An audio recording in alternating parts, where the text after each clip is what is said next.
Bonjour, dans cette vidéo, nous allons voir à quel point une compréhension mutuelle entre vous et votre interlocuteur est nécessaire à la réussite d'une négociation.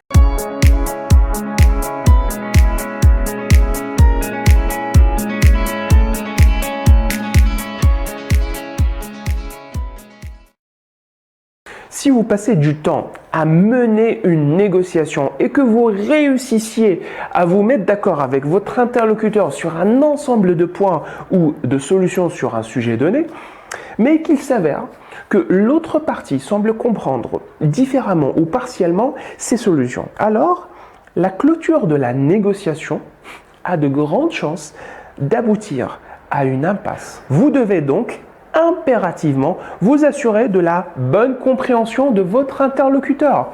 Vous pouvez par exemple faire un récapitulatif oral ou par écrit des points évoqués lors de la négociation, puis demander à votre interlocuteur une confirmation ou une validation à minima oralement, mais de préférence une validation par écrit.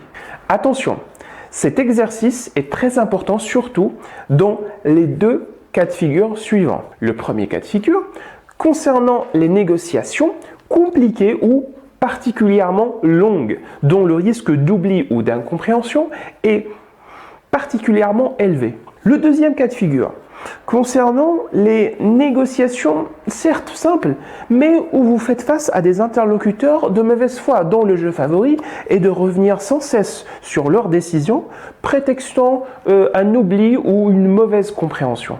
Voici un exemple de ce qu'il ne faut pas faire. Nous voilà arrivés à la fin. Oui, ça n'a pas été de tout repos. Ça fait du bien de finir par être d'accord. Je vais donc donner mes instructions à mes équipes pour commencer les préparatifs.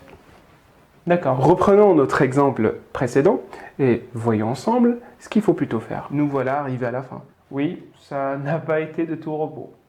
Si vous êtes d'accord, j'aimerais récapituler ce qu'on s'était dit, Monsieur Godin, afin d'être sûr d'avoir bien compris. Allez-y, je vous en prie. De votre côté, vous vous engagez à fournir à notre supermarché au minimum 30 kg de poissons par jour. Oui. Ces 30 kg seront répartis de la façon suivante. 10 kg de sardines, 10 kg de saumon, 5 kg de merlan et 5 kg de crevettes. Oui.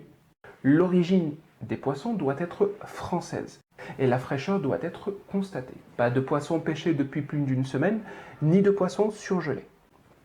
Aussi, vous vous engagez à renouveler mensuellement notre stock de boîtes de conserve de 1000 boîtes de 250 grammes, livrées en début de chaque mois. Pas tout à fait. Nous avons dit que la première livraison se fera à la fin du mois et non au début. Ah oui, c'est vrai. Je rectifie tout de suite. La première livraison se fera à la fin du mois. Sinon, c'est OK pour moi. Parfait. De notre côté, nous nous engageons en retour à placer vos produits en tête de rayon et de vous régler une facture mensuelle de 10 000 € hors taxe payable entre le 1er et le 5 du mois. Est-ce que c'est bien cela? Nous nous sommes mis d'accord aussi pour que ce soit vous qui preniez en charge les frais de livraison. Oui et non. Nous vous avons effectivement proposé de prendre à notre charge les frais de livraison si vous optiez pour la première solution proposée. Et vous, Monsieur Godin, vous avez choisi la troisième. Par conséquent, les frais de livraison ne sont pas à notre charge. Ah oui, d'accord. C'est bon pour vous, Monsieur Godin? Oui, c'est vrai.